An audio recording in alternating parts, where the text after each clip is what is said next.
કાંતિ કાકા અને આપના નેતા પ્રવીણ રામ વચ્ચે સંવાદ થયો। કાંતિ કાકાએ પ્રવીણ રામની વાતને નૌટંકી ગણાવી, જ્યારે પ્રવીણ રામે આક્ષેપ કર્યો કે કાંતિ કાકાને ભાજપે કોન્ટ્રાક્ટ આપ્યો છે રસ્તાનો।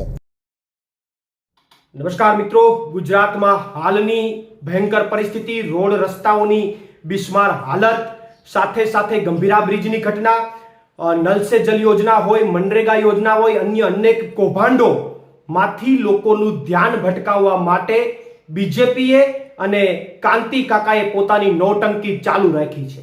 કાંતિ કાકા અત્યારે ગાંધીનગર જવા માટે રવાના થયા છે અને જ્યારે મોરબીથી એ રવાના થતા હતા ત્યારે જાત્રા જતા હોય એમ 40-50 લોકો એને મૂકવા માટે, વિદાય કરવા માટે આવ્યા અને અભિનંદન પાઠવતા હતા, હાથ મિલાવીને અભિનંદન પાઠવતા હતા અને એ બધા લોકોના મોઢા ઉપર જે હાસ્ય દેખાતું હતું એના ઉપરથી તો મને એવું લાગતું હતું કે જે મૂકવા આવ્યા હતા એને પણ એવી અંદરથી આશા હતી કે જો કાંતિ કાકા વળી જોરે જોરમાં રાજીનામું આપી દે તો આ ગાંઠો મોરબીમાંથી છટકી જાય।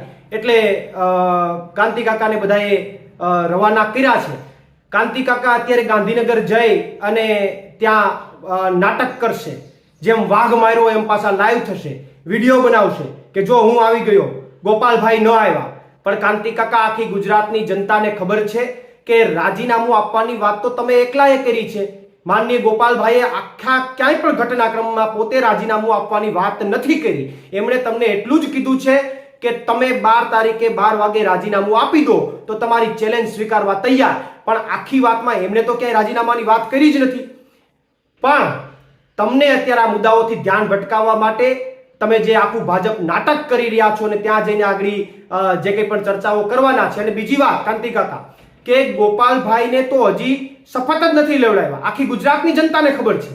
તો કાંતિ કાકા જરા ત્યાં શંકરભાઈ ચૌધરીને જરા એ પણ કહેતા આવજો કે ગોપાલભાઈનું વહેલામાં વહેલી તકે પહેલા તો શપથ કરાવડાવે, પછી બીજી આગળની ચર્ચાઓ કરીશું। અને હા કાંતિ કાકા, ત્યાં એટલું બધું પેટ્રોલ બારીને ગયા છો જુસ્સા સાથે, એમનેમ પાછા ન આવતા હો, એમનેમ ન આવતા, ગુજરાતને મજા નહીં આવે।